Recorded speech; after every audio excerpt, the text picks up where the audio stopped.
All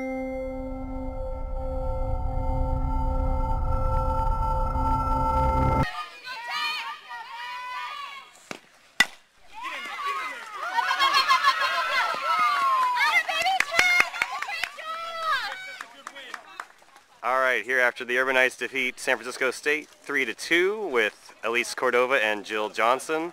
Guys, let's talk about just first how it feels to get this win, your guys' first win of the season. I think it's awesome. Like, there's so much tension, and then we finally just like went through and like we won. This is how I feel. Wait, do that again. Do that again. Should we do the other way? And so obviously you guys had some big contributions to this victory. Elyse, let's start with you. You had two big defensive plays, one diving catch, and then a throw out at home to end the game. Just talk a little bit about those plays and what those meant. So like those are the plays I like live for. I love those plays, and I just like thrive on those, and I love it that my team, because when I come in, my team are like, oh, we knew you had that, and it just pumps me up. But on the diving play, I saw it in front, I was running, and like in my head when I'm thinking, am I gonna have to dive for this, I'm like, yes. Then I made the catch, and it was just awesome. And then the throw at home, it wasn't my best throw, but my catcher picked me up, and it just got the out and got the win. And that win goes also credit to Jill Johnson. Went 7 full innings and 6 strikeouts. Can you just talk a little bit about what your focus was today, especially how you got out of a couple jams, striking out the last batter of the inning? I just really like focus on like breathing and just like, okay, there's a whole bunch of things going wrong, and like, or like I'm just like really tense, and I'm just like, just calm. Just calm. And then I'm like, I know my team has always got my back. Like, they've showed it so many times, so I'm like, if I just put it in play, they can do it. So I just really...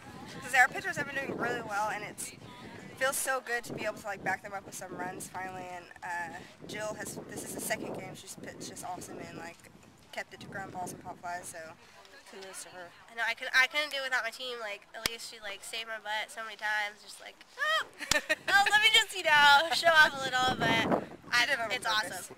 Yeah, I did it for her. Congrats, you guys. Thank you. Thanks. All right, here after the Urban Knights defeat SF State 3-2 for their first victory of the year at Mission Blue Field with co-head coaches Randy Ward and Sami Strinz.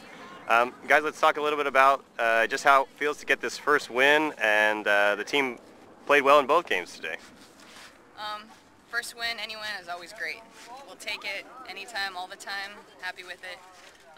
Our girls have kind of decided that their theme this year is just playing scrappy, and that was definitely a scrappy win for us, and that's something we're trying to embrace right now. And I mean, it wasn't powerful, it wasn't clean, it was scrappy, but that's what's kind of fun, so we enjoyed it. Yeah, the key to that second game was we got some key hits with runners in scoring position. In that first game, we had people in scoring position, we didn't get the key hit. So that's always the difference is hitting with people in scoring position. That's always going to be the key to us winning. We got really good performances in the circle by Jill and by Carly.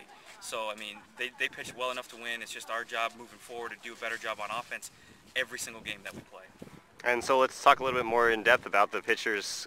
Carly went a complete game, only gave up the 1 run, and then Jill came in and only allowed 2 runs in her complete game. What were you seeing that was working for them today? I'll start with Carly. I was just really proud of her in that first game. She only gave up 1 run, like you just said. Something she was working on from last week to this week was just really trying to play one pitch at a time and maintain her tempo, her composure, her just personality out there, and she did a much better job of that. She was in control the whole time. I just wish we could have done a little bit more to help her out with that. Jill, I mean, she's done a great job. She's thrown 2 complete games for us, and unfortunately that's not very common anymore nowadays in the college game, but it's exciting to see. She comes out and she battles, and if she, kind of gets herself in a hole or we get her in a hole, she always comes back for us, and that's exciting. And she's kind of got that bulldog mentality, and that's something that her and I talked about a lot in the recruiting process. She volunteered that information to me, and I love that about her. So you always want a pitcher who wants the ball and wants to get themselves and their team out of a jam. And the offense was able to hold tough in that second game. Big hit from Stover to score some of those runs. Can you just talk a bit about how that offense was working in the second game, how you guys hope to keep that going? Well, we really believe that our lefties, our slappers, are very dangerous. They got to be tough out, and today they proved that you had to be perfect to get them out. And then it's key when they get on base, they set the table for our 3, 4, 5 hitters like Stover. And I'm glad to see Stover, actually be in the position with runner score position and come through. Once she gets hot, it's going to be fun to watch. But I think the most consistent thing right now is our lefty slappers. So if we can get as many of them in the lineup as we can, I think we're going to be okay. And just, you guys are at home a lot in the early part of this year. You'll be back here for Sonoma State next week. Keys to keeping this going? I think our overall thing is just playing our style of softball and not playing the way the other team, not letting the other team dictate how we're going to play. If we just come out and we play hard and play the ball, then we'll be just fine. It's just when we let other things and outside factors dictate what type of ball we're going to play, that's when we kind of get in trouble. All right.